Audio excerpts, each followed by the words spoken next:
네, 우리 지난 부활절 이후에 5월 동안 우리가 부활을 살라라는 주제로 말씀을 함께 묵상을 하고 있습니다.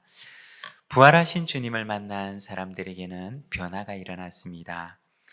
삶과 죽음을 대하는 자세의 변화가 일어나고 삶의 가치, 삶의 방식, 부활하신 주님을 만나고 난 후에는 그 사람들에게 변화가 찾아왔던 것을 보게 됩니다. 지난주에는 우리가 부활하신 주님을 만난 베드로에 대한 말씀을 함께 보았습니다. 오늘은 부활하신 주님을 만난 바울에 대해서 함께 말씀을 나누고자 합니다. 바울의 생애를 연구하는 학자들에게 있어서 반드시 다룰 수밖에 없는 한 가지의 사건이 있다고 합니다. 바로 바울이 부활하신 예수님을 만나게 되었던 사건입니다. 바울의 이전의 삶과 바울의 이후의 삶 사이에 나타난 이 변화를 설명하고자 할 때 왜 바울에게 이와 같은 급격한 변화가 일어나게 되었을까? 아무리 여러 가지 다른 이유를 가지고 이것을 설명하고자 해도 설명되지 않는다고 합니다. 바울이 부활하신 예수님을 실제로 만났다고 하는 그 사실을 제외하고서는 바울의 인생에 찾아온 이토록 급격한 변화를 설명할 수가 없다는 것입니다. 예수님을 믿는 사람들을 핍박하던 바울이 왜 어느 날 갑자기 예수를 증거하는 사람이 되었을까? 왜 그가 숱한 고난들을 감내하면서까지도 온 세상을 돌아다니며 복음을 전하고자 했을까? 바울이 부활하신 예수님을 진짜 만났다고 하는 이 사실을 제외하고서는 바울의 인생에 일어난 이와 같은 현상을 설명할 수가 없다는 것입니다. 부활하신 주님과의 만남은 바울의 인생에 가장 큰 변화를 가져오는 변곡점이 되었던 사건이었던 것입니다. 오늘은 사도행전 9장 말씀을 통해서 부활을 살라 나의 그릇이라는 제목으로 말씀을 함께 묵상을 하고자 합니다. 바울은 어떤 삶을 살았을까요? 우리가 바울을 보게 되면 예수님을 만나기 전에 그는 박해자로 살았습니다. 3절에서 5절의 말씀을 우리가 함께 봉독하겠습니다. 사울이 길을 가다가 다메섹에 가까이 이르더니 호련히 하늘로부터 빛이 그를 둘러 비추는지라 땅에 엎드러져 들음에 소리가 있어 이르시되 사울아 사울아 내가 어찌하여 나를 박해하느냐 하시거늘 대답하되 주여 누구시니까 이르되 나는 내가 박해하는 예수라. 여기 보면 바울이 부활하신 예수님을 만나는 장면이 등장하고 있습니다. 예수님께서는 바울의 이전의 삶에 대해서 이렇게 말씀을 하십니다. 4절에 보면 사울아 사울아 내가 어찌하여 나를 박해하느냐. 여기 보면 예수님께서는 바울의 이전의 삶을 바로 박해자의 삶으로 정의하셨던 것입니다. 우리가 여기에서 박해하다라고 하는 말을 원어 성경에서 찾아보면 헬라어로 디오코라고 하는 단어를 사용합니다. 이 말은 뒤쫓다, 추격하다 라는 뜻을 지닌 말입니다. 마치 사냥개가 사냥감을 잡기 위해서 뒤쫓는 것처럼 박해자로서의 사울이 집요하게 그 대상을 추격하는 것을 가리키는 단어가 바로 이 디오코라고 하는 단어입니다. 과거에 박해를 하는 사람들은 이처럼 박해를 당하는 사람을 마치 사냥개가 사냥감을 뒤쫓는 것처럼 그렇게 집요하게 쫓아다니면서 박해를 했던 것입니다. 그런데 생각을 해보면 사실 이 박해라고 하는 것도 열심이 있어야지 할 수가 있는 것입니다. 열심이 없으면 이 박해도 할 수가 없는 것입니다. 그러나 그 열심의 방향성이 잘못되었던 것입니다. 유대교에 있는 사람들이 볼 때, 바울을 볼 때 그가 얼마나 열심히 있는 사람처럼 보였겠습니까? 바울도 자신이 그 일을 하면서 내가 하나님을 얼마나 사랑한다고 그렇게 생각을 했겠습니까? 그런데 그렇게 인생을 열심히 살았던 바울에게 예수님께서 하신 말씀은 사울아, 사울아, 내가 어찌하여 나를 박해하느냐 라고 말씀을 하십니다. 그렇게 인생을 열심히 살았는데 뒤도 돌아보지 않고 그렇게 열심히 달려왔는데 예수님께서는 지난날 이 바울의 인생을 향하여서 네가 어찌 나를 박해하느냐 라고 하면서 그의 인생을 박해자의 삶으로 단정하셨던 것입니다. 여러분, 우리가 인생을 열심히 사는 것도 중요합니다. 쉬지 않고 열심히 달려가는 것도 중요합니다. 그러나 더 중요한 것은 나의 열심이 어디를 향하고 있었는가 라고 하는 것입니다.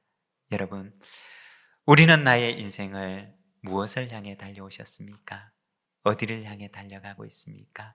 무엇을 위해서 우리의 인생을 그토록 열심히 살아가고 있습니까? 열심히 살아가는 것도 중요하지만 그러나 그것보다 더 중요한 것은 내가 무엇을 위해, 무엇을 향해 나의 인생의 다름질을 하고 있는가라는 것입니다. 여러분, 열심히 달려가다가도 한 번은 가만히 서서 내가 달려온 나의 인생의 길을 돌아보시기를 바랍니다. 그리고 내가 오늘 어디를 향해 달려가고 있는지 하나님 앞에서 나 자신을 다시 한번 돌아보시기를 바랍니다.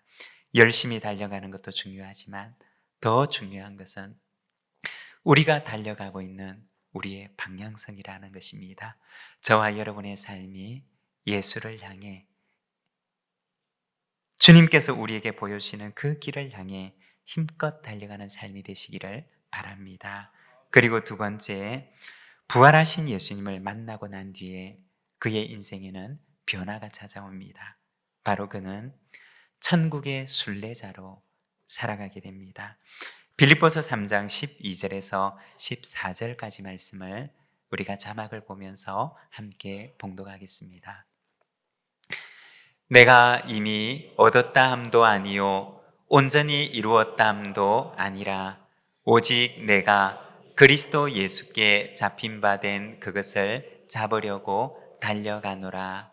형제들아, 나는 아직 내가 잡은 줄로 여기지 아니하고 오직 한 일, 즉 뒤에 있는 것은 잊어버리고 앞에 있는 것을 잡으려고 표대를 향하여 그리스도 예수 안에서 하나님이 위에서 부르신 부름의 상을 위하여 달려가노라.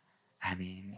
여기 보면 바울이 부활하신 예수님을 만나고 난 뒤에 그의 인생의 방향이 어떻게 바뀌었는지를 말하고 있습니다. 여기에도 보면 우리가 조금 전에 보았던 사도행전 9장의 단어와 동일한 단어가 나옵니다. 사도행전 9장에서는 박해라고 하는 말로 번역을 했던 이 디오코라고 하는 단어가 이 빌립보서에서도 동일하게 등장합니다. 그런데 빌립보서에서 나오는 이 디오코라고 하는 단어는 달려가노라 라는 말로 번역을 하고 있습니다. 똑같은 단어가 사도행전 9장에도 그리고 빌립보서 3장에도 쓰여지고 있는데 그런데 사도행전 9장에서는 과거 바울이 자기 열심으로 충만해서 교회를 핍박하고 성도들을 박해자로서 뒤쫓는 삶을 표현할 때 바로 이 디오코라고 하는 단어가 사용되었지만 그러나 빌립보서 3장의 말씀을 보게 되면 부활하신 예수님을 만난 바울의 그 추격의 삶을 표현하는데, 그가 역시 달려가지만 그러나 그가 쫓아가는 그 방향이 달라지고 있음을 보여줍니다. 이제는 그가 표대를 향해서 부르심의 상을 바라보며 달려가는 인생으로 표현을 하고 있습니다. 바로 주님께서 그를 부르신 부름의 상을 바라보며 천성을 향해 달려가는 하늘의 순례자로 표현하고 있는 것입니다. 여러분, 순례라고 하는 말과 여행이라고 하는 말을 비교한다면 어떻게 다를까요? 여행이라고 하는 것은 물론 여행을 떠날 때는 목적지를 정하지만, 그러나 그 목적지보다 더 중요한 것은 여행의 과정입니다. 목적지를 정해놓고 여행을 떠나지만 그러나 꼭 목적지까지 가지 않아도 되는 것이 여행입니다. 여행을 하다가 좋은 곳을 만나게 되면 거기서 쉬어가도 좋습니다. 그리고 더 좋은 곳이 있으면 그곳을 향해 행선지를 바꾸어도 됩니다. 굳이 처음 생각했던 그 목적지까지 가지 않아도 좋은 여행을 할 수가 있는 것입니다. 함께 여행하는 사람들끼리 즐겁고 행복하다면 그것으로 족한 것이 여행인 것입니다. 그런데 순례는 어떠할까요? 순례는 그렇지를 않습니다. 아무리 가는 과정이 행복하고 즐겁다고 할지라도 행복하고 즐거운 것으로 이 순례의 목적이 이루어지는 것은 아닌 것입니다. 어쩌면 이 순례는 그 과정이 조금 힘들 수 있고 또 그 과정이 내가 견뎌내기 조금 버거운 삶이 될 수도 있습니다. 그러나 순례는 반드시 아무리 힘들고 어려워도 목적지를 향해 가야 한다는 것입니다. 더 좋은 곳이 나타나도, 더 쉴 수 있는 곳이 나타나도 거기에서 멈추거나 행선지를 바꾸어서는 안 되고 반드시 그가 가야 하는 그 목적지까지 이르러야 하는 것이 바로 순례의 길인 것입니다. 그러면 여러분, 우리의 인생길은 무엇일까요? 우리의 인생은 여행길일까요? 아니면 순례의 길일까요? 가는 길이 그냥 행복하면 되는 그것으로 족한 여행길일까요? 아니면 우리에게는 가야 할 목적지가 분명한 순례의 길일까요? 우리의 순례의 길에는 반드시 이르러야 하는 목적지가 있는 것입니다. 아무리 힘들고 어려워도 우리에게는 이 길을 잘 맞춰야 하는 사명이 존재하는 것입니다. 바울은 자신의 인생길을 여행길이 아니라 순례길로 생각하였습니다. 달리기를 하는 사람은 반드시 그 목적지를 정해놓고 그 목적지를 향해 달려야 합니다. 아무렇게나 대충 달려가는 것이 아니라 자신이 달려가야 하는 그 결승선을 바라보면서 그 목적지를 향해 사력을 다해 달리는 것이 바로 달리기를 하는 사람입니다. 바울은 자신의 인생을 위에서 부르신 부름의 상을 얻기 위하여 달려가는 경주자의 비유를 하였습니다. 여러분, 우리는 이 땅 위에 살아가는, 잠깐 동안 이 땅을 여행하는 여행자가 아니라는 것입니다. 비록 우리가 이 땅 위에 살아가지만 우리에게는 가야 할 목적지가 너무나 분명한 천국의 순례자이고 또한 하늘의 순례자라고 하는 것입니다. 여행을 하는 사람과 순례를 하는 사람은 결코 같은 마음가짐을 가지고 갈 수가 없습니다. 순례를 하는 사람은 우리를 부르신 분의 그 부름의 상을 바라보며 표대를 향해 힘차게 천성에 이르도록 우리를 부르신 분의 그 마음을 기쁘시게 하도록 우리는 이 길을 걸어가는 것입니다. 여러분, 우리 앞에 놓여져 있는 이 순례의 길을 경주자의 마음을 가지고 힘차게 달려가는 하늘의 순례자가 되시기를 바랍니다. 하나님께서 그 순례의 길을 아름답게 그리고 힘있게 지켜주실 줄로 믿습니다. 그리고 세 번째, 바울은 사명자로 살아갑니다. 15절의 말씀을 우리가 함께 봉독하겠습니다. 주께서 이르시되 가라, 이 사람은 내 이름을 이방인과 임금들과 이스라엘 자손들에게 전하기 위하여 택한 나의 그릇이라. 여기 보면 주님께서 바울에 대해서 아나니아에게 말씀을 하시는데, 이 사람은 내 이름을 이방인과 임금들과 이스라엘 자손들에게 전하기 위하여 택한 나의 그릇이라 고 말씀을 하십니다. 우리가 성경을 보게 되면 하나님을 가리켜서 그릇을 빚는 토기장이에 비유하는 것을 보게 됩니다. 토기장이는 빚는 그릇에 대한 전적인 권한을 가지고 있습니다.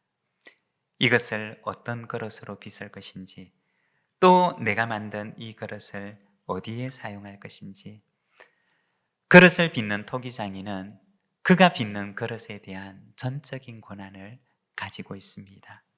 그런데 토기를 빚을 때 이 토기장의 마음속에는 자신이 빚는 그 그릇에 대한 꿈을 가지고 있습니다. 그리고 그 그릇에 대한 소망을 가지고 있고, 또한 그 그릇에 대한 계획을 가지고 있습니다. 아무런 생각이 없이 아무런 소망도 담지 않은 채 아무렇게나 만들 수는 없는 것입니다. 이 빚는 그릇을 어떻게 사용해야지 라고 하는 마음의 계획을 품고 있는 것입니다. 그래서 어떤 것은 찻잔으로 만들기도 하고, 또 어떤 것은 꽃병으로 만들기도 하고, 또 어떤 것은 밥과 반찬과 국을 담는 그릇으로 빚기도 합니다. 그릇 속에는 그것을 사용하고자 하는 주인의 소망을 담아서 만드는 것입니다. 바울이라고 하는 그릇에는 어떤 소망이 담겨져 있었느냐? 바로 이스라엘 자손들과 이방인들과 임금들에게 복음을 전하고자 하는 소망을 하나님께서는 그 안에 담아 놓으셨던 것입니다. 그리고 때로는 이것으로 인해서 고난도 받아야 하는 그릇으로 하나님께서는 이 바울을 지으셨던 것입니다. 여러분, 하나님께서 우리를 빚으실 때에도 우리 안에 하나님의 소망을 담아서 빚으십니다. 아무런 생각도 없이, 아무런 목적도 없이 우리의 그릇을 빚지 않으신다는 것입니다. 우리의 그릇 속에 이것을 빚으시는 분의 소망을 담아서 우리라고 하는 이 작은 그릇을 빚으시는 것입니다. 그리고 그 그릇 속에는 하나님께서 하시고 싶으신 그러한 사명을 그 그릇 속에 담아 우리에게 맡기시는 것입니다. 부활하신 주님을 만난 바울은 자기를 부르신 분께서 맡기신 그 사명을 위해 살아가는 사명자로 살아갑니다. 여러분, 오늘 우리에게는 주님께서 어떤 사명을 맡기셨습니까?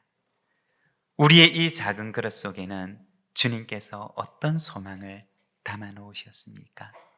바울처럼 오늘 우리도 주님께서 맡기신 사명에 충성되게 살아가는 저와 여러분의 삶이 되시기를 바랍니다. 우리 시간 함께 기도하기를 원합니다. 예수님을 만나기 전에 바울은 열심히 살았지만, 그러나 그의 열심의 방향이 잘못되었습니다. 그러나 부활하신 주님을 만난 후에 주님께서는 그를 천국을 향해 가는 순례자로 그의 인생의 방향을 돌려놓으셨습니다. 그리고 그를 하나님의 거룩한 소망이 담긴 사명자로 그를 부르셨습니다. 주님을 만난 우리도 주님께서는 이제 우리를 천국의 순례자로 부르십니다. 그리고 우리의 이 작은 그릇에 하나님의 거룩한 사명을 담아주십니다. 우리 시간 함께 기도할 때 하나님께서 내게 맡기신 이 사명을 충성되게 감당하며 참으로 우리의 인생을 천성을 향해 가는 하늘의 순례자로 살아가게 하여 주시옵소서. 우리 시간 함께 응답의 기도로서 하나님 앞에 나가겠습니다.